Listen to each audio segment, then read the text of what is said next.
When your judges come to we're using Instagram in this case, when they come to your Instagram channel, what we're trying to get them to do is understand that any of the main things that you are going to communicate in your interview. Okay. So we want them to have exposure to you already. What exposure does is it increases your familiarity, and familiarity increases likability and trustability. Anytime someone needs to make a decision, they have to feel like they know you, they have to like you, and they got to trust you. Okay. So by giving them previous exposure to you, they're like, oh, I kind of like her already. It might, think about it this way. For those of you who have seen YouTube videos of mine before, you're probably like, yep, there's Alycia. There she is again. That's what I'm expecting to see her. She's going to have those flowers that she's had here for 5 years. There they are again. You know, like it's just, you start to get to know like, oh, that's, yep, we know exactly what she sounds like. Yep, there she is again. It feels familiar. That's what we want to do for your judges. We want to, when you walk into the room, they're like, oh, there's my old friend, Selena. That's how we want them to feel. Okay. So to do this, I'm going to give you 3 specific things that I recommend that you post. And this is the kind of stuff I tell my clients. With my clients, we work around a big picture strategy.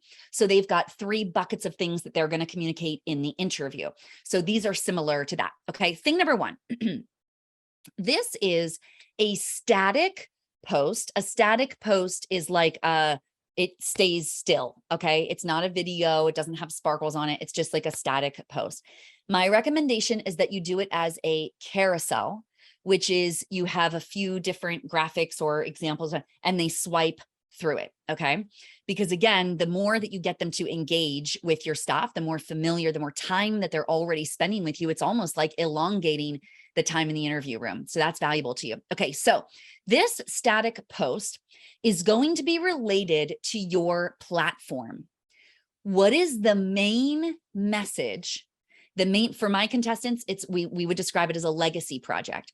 What is the main message that you are wanting to educate people about or bring awareness to? Okay. Now, my best recommendation is that this is something like 3 tips for blank. 3 tips to heal your marriage. 3 ways to serve your community. 3 strategies for staying out of the sun this summer. Okay. Think of it related to your platform, but something that if I come to your channel, I'll learn something new. Okay. Educational. 3 tips related to your platform, educational. Okay. Now that's thing 1. Okay. And that's something you could create anytime. And I'm going to tell you what we're going to do once we create all 3 of these pieces. All right. So that's the first thing. The second thing that you're going to do. Now, this is going to depend on what category you are in. If you are in the Miss category, it's going to look slightly different than if you are in Ms. and Mrs. category. Okay. So for what we are trying to do now is we're going to be the second piece is you're going to create a reel. Now, y'all know the algorithm right now loves reels. Okay. That's like, they're hardly showing any photos anymore. But remember that we're not really, judges don't care as much about how many followers that you have. What they're really looking for is she able to use her social media in a way that properly markets the pageant, the platform, and herself? So if yes, and these are going to be the ways that we showcase that, then they're going to be like, oh, if she could make this type of reel, then we could trust that she would make another type of reel. Okay, here's the type of reel that it's going to be. For my Miss contestants, if you're competing in the Miss pageant, I recommend that your reel that you're going to create here be career related. So career related would be, here I am at my, first job. And then let me show you a photo of that. And then here's my second job. And then this is the day I got the promotion to whatever. And, here's who I love to serve, whatever. Okay. Career related. It could be like, oh, my dream job would be this, or here's a behind the scenes of me at my work. Okay. Career related for Miss. That's what I recommend. Okay. For Ms. contestants, for you, I would recommend a day in the life of. So a day in the life of, what do you do? Our Ms. contestants typically are the most varied backgrounds. Okay. Ms. contestants often are the ones who have maybe several kids, but not a spouse. Maybe they have no children, but they have an elderly parent that they're caring for. Maybe they are, our Ms. contestants, what we love about that category is usually Ms. contestants have lived some life. Use that to your advantage. Showcase, this is a day in my life. This is how I'm able to do all the things that I run the show, and here's how. Day in the life for Ms. Okay. For Mrs. contestants, you want to focus on family. Here's a photo of my husband and I and our kids on a recent Disneyland trip, or here's us all hanging out, having a popcorn night. It's Friday night, the night before, the week before school starts, and we're having popcorn night. I love these nights, things like that. Okay. So the reason, now it's not to say that a Mrs. can't post about her career, or that a Miss can't post a day in the life. Okay. You could do any of those. They tend to work with any category. But what we found is that the insight that the judge is looking for is in a Miss contestant, what's her future look like? Where is she going? Does this pageant fit in with her future trajectory? The question that they're asking Ms. contestants is, can she take this on? She probably already is handling so many things. Can she handle this? And in Mrs., they're wondering, how good is that family relationship? Does she really have the support of her family to be able to take on this year? Those are some of the questions that your judges are wondering whether or not they can trust you with this title. So by showcasing that very area of your life and saying, this is what I do, this is what it looks like, this is it already kind of checks the box of like, oh, that's cool. I believe her. I trust her.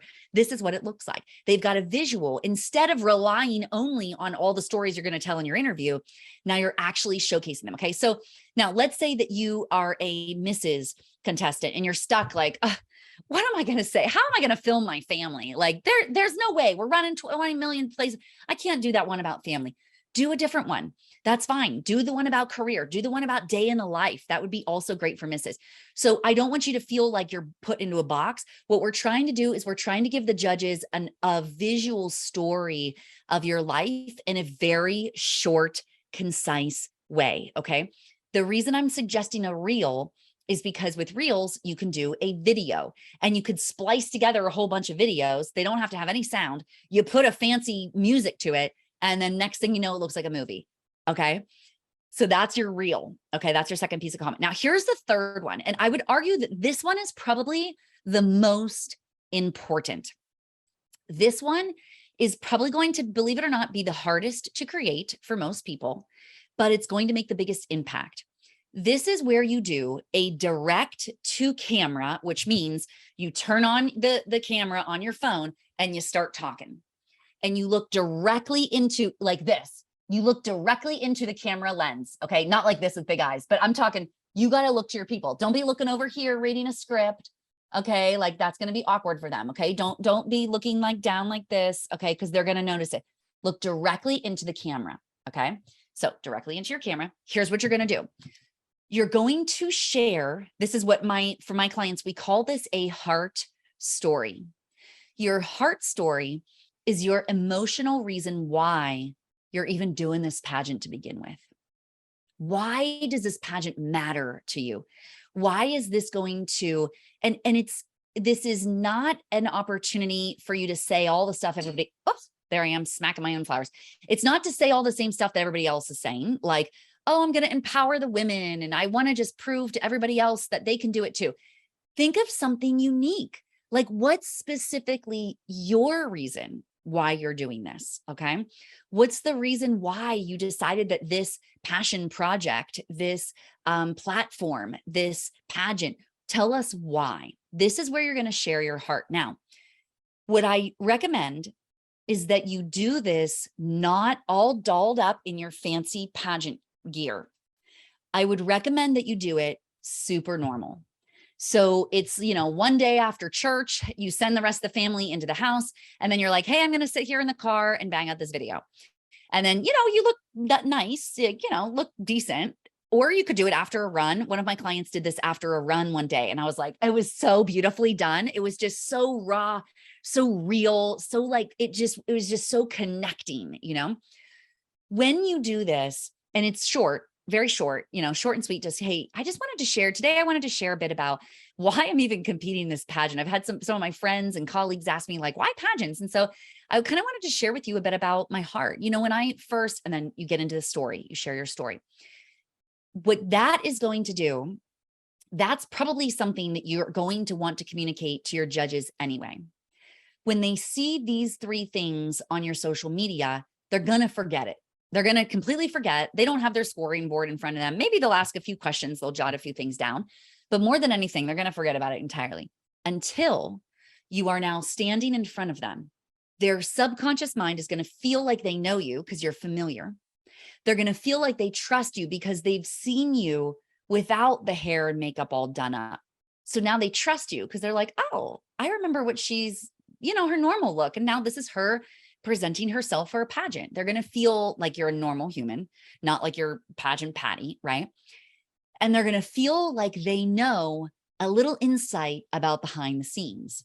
Now, they don't need to know that you set this up strategically and that you put these things in front of their face for them, but it's going to naturally draw in a deeper connection. They're going to feel like they know you, okay? So you get that sense of, I know this person, and that's going to serve you it's going to serve you when your judges feel that way about you.